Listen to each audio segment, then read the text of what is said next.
Et Shalom, Akim. Alors, je commence en donnant tout honneur, toute gloire à Yahweh, Bahashem, Yahweh Shai, Bahashem, Kodash. Double honneur et respect aux apôtres de Great Millstone, ceux qui guident bien les élus de la nation d'Israël. Shalom aux élus. Ok, Yahweh, Bahashem, Yahweh Shai sont nos sauveurs. Ok, c'est en fait Yahweh Shai que le Père va envoyer pour délivrer la nation d'Israël. Ok, et ce n'est pas par nos propres bras, okay, notre propre force que nous allons être délivrés, que nous allons combattre par nos ennemis, parce que nous sommes présentement dans une guerre, okay? Une guerre spirituelle où nous combattons les esprits maléfiques, okay? les esprits de Satan, mais aussi nous combattons le contrepartie physique de Satan, okay? Qui est nul autre que Esau Edom, okay? L'autoproclamé en blanc, ainsi que ses compatriotes, okay? Les autres nations. All right? Et constamment, ils oppressent la nation d'Israël. Cependant, notre force, encore une fois, ne tient pas de notre force physique, mais de notre force spirituelle qui retourne à Yahweh Bahashem Yahweh Shai. Et c'est lui qui va combattre pour nous. Commençons au livre de Psaume, chapitre 44, et verset 4. Tu es mon roi, ô Dieu, ordonne les délivrances de Jacob. Par ton moyen, nous renverserons nos ennemis. Par ton nom, piétinerons-nous ceux qui se dressent contre nous. OK?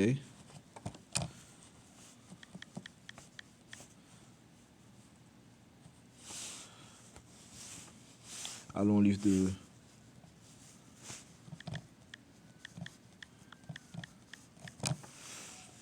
Deuxième Corinthiens, chapitre 10, et verset 4, ça dit ici, « Car les armes de notre guerre ne sont pas charnelles. » OK? Mais enfin, je commence au troisième verset, ça dit, « Car bien que nous marchions dans la chair, nous sommes dans ces corps charnels, OK? Nous ne guérions pas suivant la chair. » OK? Donc, on ne se fie pas à notre chair pour combattre les combats dont nous faisons face. OK? Verset 4. « Car les armes de notre guerre ne sont pas charnelles, mais puissantes par le moyen de Dieu, Yahweh, au nom de son Fils, Yahweh Shai, Yahweh Bahashem, Yahweh Shai, pour la démolition des places fortes. » OK? Abattant les imaginations de toutes choses hautaines qui s'exaltent contre la connaissance de Dieu et amenant toute pensée captive à l'obéissance de Yahweh Shai. Okay?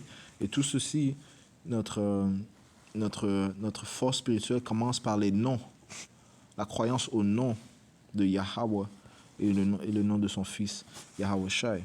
Si on va au livre de Proverbes, chapitre 18, verset 10, ça dit, « Le nom du Seigneur est une tour forte, Yahweh wa Yahweh Shai. L'homme droit y court et y est en sécurité. » OK? L'homme droit va y courir, l'homme prudent, l'homme de sagesse.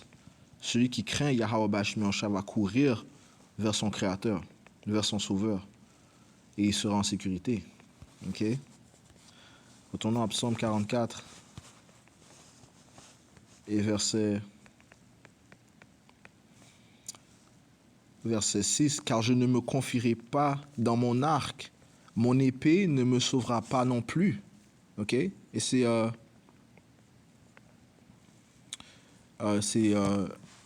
David. OK? All right? All right? Un vaillant guerrier, OK, qui dit ces choses-là, man. OK? Il a dit, « Car je ne me confierai pas dans mon arc. Mon épée ne me sauvera pas non plus. » Donc, il ne va pas se fier sur sa force physique ou bien son talent de guerrier. OK? OK? Il ne va pas se confier sur ses instruments de guerre. OK? Verset 7. Mais tu nous as sauvés de nos ennemis et tu as rendu honteux ceux qui nous haïssaient. OK? En Dieu. Alright? So, hey, Yahweh Hashem Yahshua va rendre nos ennemis honteux. OK? Parce que le Seigneur n'a pas d'égard sur le nombre de guerriers qui se combattent contre nous. OK? Le Seigneur peut délivrer avec un petit nombre. OK? Alright? Mais là, afin que la gloire lui soit attribuée. OK? Afin que la gloire de la délivrance soit attribuée à Yahweh, Ba'Hashem Yahweh Shai. Alright? Allons au livre de Juges,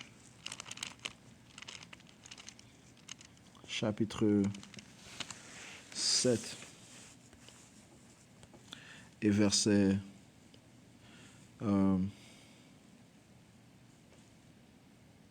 verset 1. Puis Jérubbabel, qui est Gideon, et tout le peuple qui était avec lui se levèrent de bonne heure et campèrent près du puits de Harod, si bien que l'armée des Midianites était au nord de Gideon, du côté de la colline de Morée dans la vallée. Et le Seigneur dit à Gideon, le peuple qui est avec toi est trop nombreux pour que je le livre les Midianites en leurs mains, de peur qu'Israël ne s'en vante contre moi, disant ma propre main m'a sauvé. Okay? Parce que la gloire doit être attribuée à celui qui nous délivre réellement. Okay? Celui qui combat vraiment. Le Seigneur des armées. OK? OK? Parce qu'une chose est sûre et certaine, comme il est mentionné dans le livre d'Exode 15 et verset 3, ça dit, le Seigneur est un homme de guerre. Le Seigneur est son nom. OK? Yahweh Ba'Hashem Yahweh est un homme de guerre. OK? Et nomme-moi un combat que le Seigneur a perdu. On va attendre. OK? All right? Check le scoreboard, man. OK? Le Seigneur a reçu aucune défaite. Allons au livre de Deutéronome.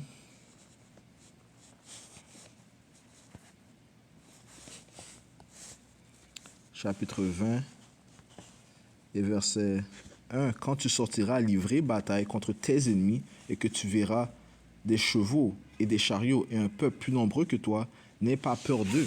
Right? Et Esau présentement est plus nombreux que nous. Voyant les instruments qu'il a, les robots, les robots en forme de chien qu'il a, les robots en forme d'humain, OK, qu'il a, OK, qu'il est en train de préparer pour implémenter sa loi martiale, OK. Cette force physique est plus forte, cette force charnelle est plus forte que notre force charnelle, OK. All right? So, ils sont plus nombreux que nous. Mais le Seigneur dit quoi? N'aie pas peur d'eux, car le Seigneur, Yahweh, Ba'Hashem Yahweh, ton Dieu, qui t'a fait monter hors du pays d'Égypte, est avec toi. OK? Il arrivera quand vous serez prêts à livrer bataille que le prêtre s'avancera et parlera au peuple, et il leur dira, écoute, ô Israël, vous vous approchez aujourd'hui pour livrer bataille à vos ennemis. Ne laissez pas vos cœurs défaillir, ne craignez pas et ne tremblez pas, ne soyez pas terrifiés à cause d'eux. Car le Seigneur Yahweh, ou Yahweh Shai, notre Dieu, est celui qui marche avec vous pour combattre pour vous contre vos ennemis, pour vous sauver. OK? All right? Faut pas oublier le nom de Yahweh Shai. C'est quoi? Yahweh Shai signifie quoi? Il délivre. OK? Et il va délivrer les élus de la nation d'Israël. OK? Real quick, rapidement, allons au livre de Jérémie. Jérémie, chapitre 50, verset 30.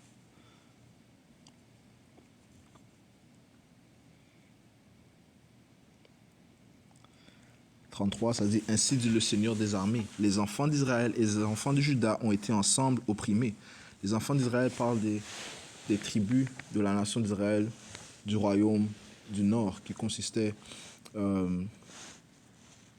des 9 tribus. OK? Issachar, Ephraim, Naphtali, Asher, Zebulon, Manasseh,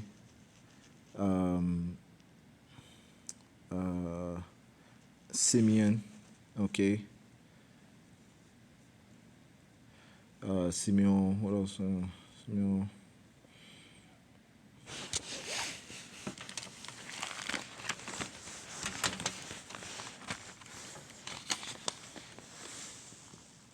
Gad, Reuben, all right? All right? So, ces 9 tribus consistaient les tribus du royaume du Nord, OK? Là, quand ça dit les enfants d'Israël, ça parle d'eux, OK? Et les enfants du Juda parlent des 3 tribus consistant de Benjamin, Judah et Levi, OK? Ça dit les enfants d'Israël, les enfants du Juda ont été ensemble opprimés. Et tous ceux qui les ont emmenés captifs les retiennent fermes. Ils ont refusé de les laisser aller. OK? Parlant des Édomites, c'est à leurs mains que nous avons été livrés à cause de notre désobéissance. OK? So, nous sommes présentement captifs sous leur empire. OK? OK? Verset 34, ça dit, leur Rédempteur est robuste. Le Seigneur des armées est son nom. Yahweh Shai. Okay? Il plaidera entièrement leur cause afin qu'ils donnent le repos au pays, okay? Et mettent dans l'inquiétude les habitants de Babylone. Right? C'est Yahweh Shai qui va être envoyé par Yahweh pour nous délivrer. Right? Et comme il l'a fait auparavant, okay? Ce n'est pas dans une multitude, c'est pas une multitude qui va effrayer notre pouvoir, qui est une multitude d'une armée qui va effrayer notre pouvoir. OK? Encore une fois, notre pouvoir est un homme de guerre. Retournons à Juge 7 et verset 2. Et le Seigneur dit à Gédéon, le peuple qui est avec toi est trop nombreux pour que je le livre. C'est là qu'il laisse-moi sauter à verset 3. Maintenant, donc, va et proclame aux oreilles du peuple, disant, quiconque est craintif et peureux s'en retourne et s'éloigne du mont Gilead. Et 22 000 hommes du peuple s'en retournèrent, et il en resta 10 000. Et le Seigneur dit à Gédéon, le peuple est encore trop nombreux. Fais-les descendre vers l'eau, et là je les mettrai à l'épreuve pour toi. Et il arrivera que celui dont je te dirai, celui-ci ira avec toi, celui-là ira avec toi. Et celui dont je te dirai, celui-ci n'ira pas avec toi, celui-là n'ira pas. Et il fit descendre le peuple vers l'eau. Et le Seigneur dit à Gédéon, quiconque lappera l'eau avec sa langue comme lappe le chien, tu le mettras à part. De même, tu mettras à part tous ceux qui se courberont sur leurs genoux pour boire. Et le nombre de ceux qui l'appèrent en portant leurs mains à leur bouche fut de 300 hommes. Mais tout le reste du peuple se courba sur ses genoux pour boire l'eau. Okay? So, premièrement, on avait commencé avec 32 000, okay? Qui a été coupé à 10 000, parce que 22 000 et n'étaient pas prêts à aller à la guerre. Okay? Mais parmi les 10 000 qui restaient, le Seigneur a choisi 300 hommes. Okay? 300 hommes. Okay? Les ayant prouvés par ce test. Okay? Ceux qui ne sont pas courbés, sont pas courbés sur le genou pour boire, le Seigneur les a choisis. Il y en avait eu 300. Okay? Verset 7. Et le Seigneur dit à Gédéon, par les 300 hommes qui ont lappé l'eau, je vous sauverai, et je livrerai les Midianites en ta main, et que tout le reste du peuple s'en aille, chacun chez soi. Ainsi, le peuple prit en sa main les vivres et leurs trompettes, et Gédéon renvoya tout le reste d'Israël, chaque homme à sa tente, et retint les 300 hommes. Or, l'armée de Midian était au-dessous de lui, dans la vallée.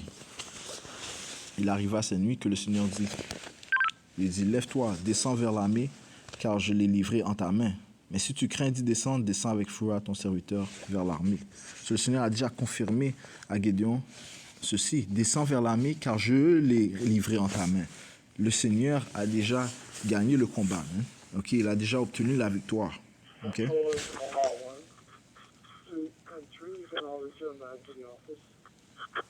Okay. 10-4. All right, so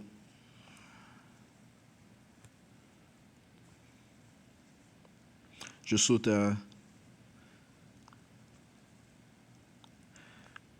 au verset 20, ça dit « Et les trois compagnies sonnèrent des trompettes et brisèrent les cruches et tenaient dans leur main gauche les lampes et dans leur main droite les trompettes pour sonner et criaient l'épée du Seigneur et de Gédéon.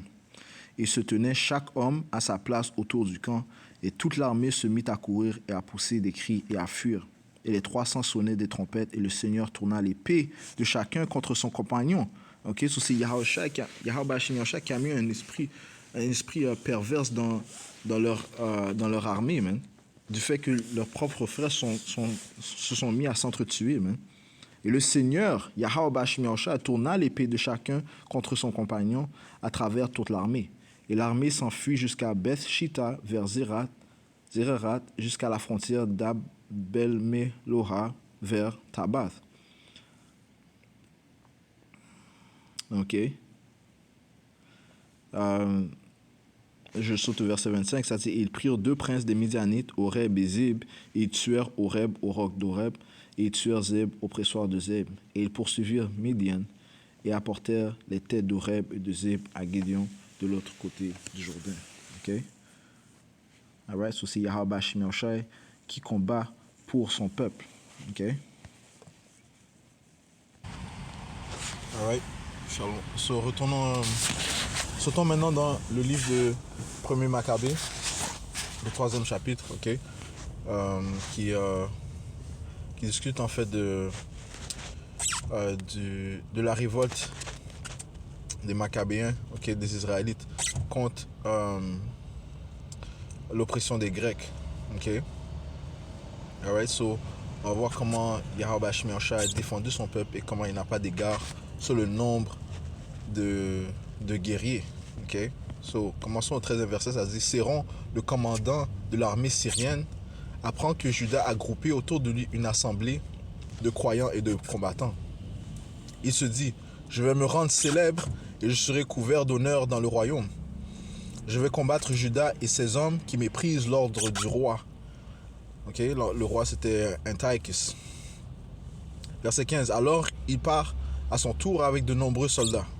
Ce sont des ennemis de Dieu qui veulent l'aider à se venger des Israélites. Quand Séron s'approche de la montée de Beth-Horon, Juda va à sa rencontre avec un petit nombre d'hommes. Quand ceux-ci voient l'armée qui s'avance contre eux, ils disent à Juda, « Nous sommes trop peu nombreux. »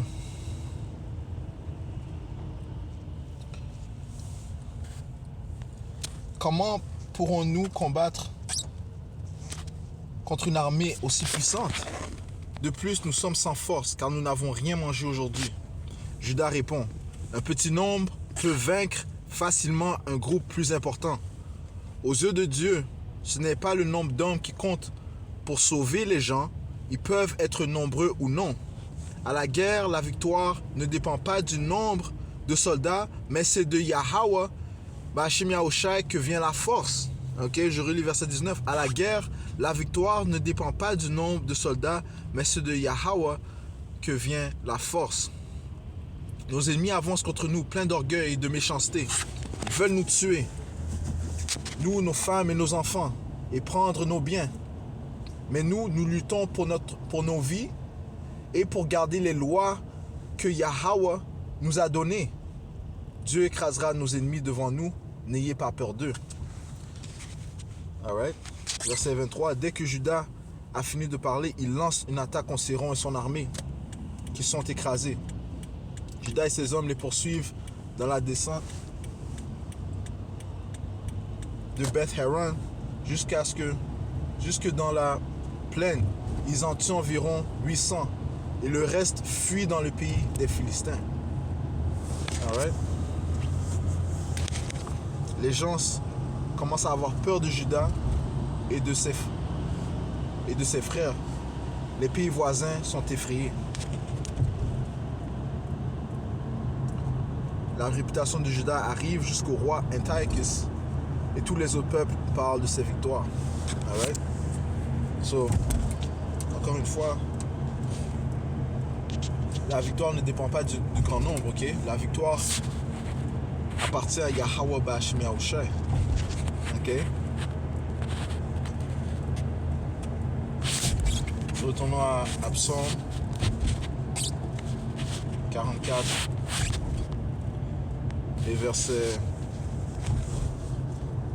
6. Car je ne me confierai pas dans mon arc, mon épée ne me sauvera pas non plus. Mais tu nous as sauvés de nos ennemis. Qui? Tu, Yahweh Ba'Shem Yahushai. Et tu as rendu honteux ceux qui nous haïssaient. En Dieu, nous nous vantons tout le long du jour et nous louons ton nom pour toujours cela. Alright? So, je vais conclure en donnant tout honneur, toute gloire à Yahweh Ba'Shem Yahushai, Ba'Hashem Ruach double honneur et respect aux apôtres de Great Millstone, ceux qui guident bien les élus de la nation d'Israël. Shalom aux élus. Ouais, on est bientôt à la maison. Shalom. Ba'Shem Yahushai Ba'Katan.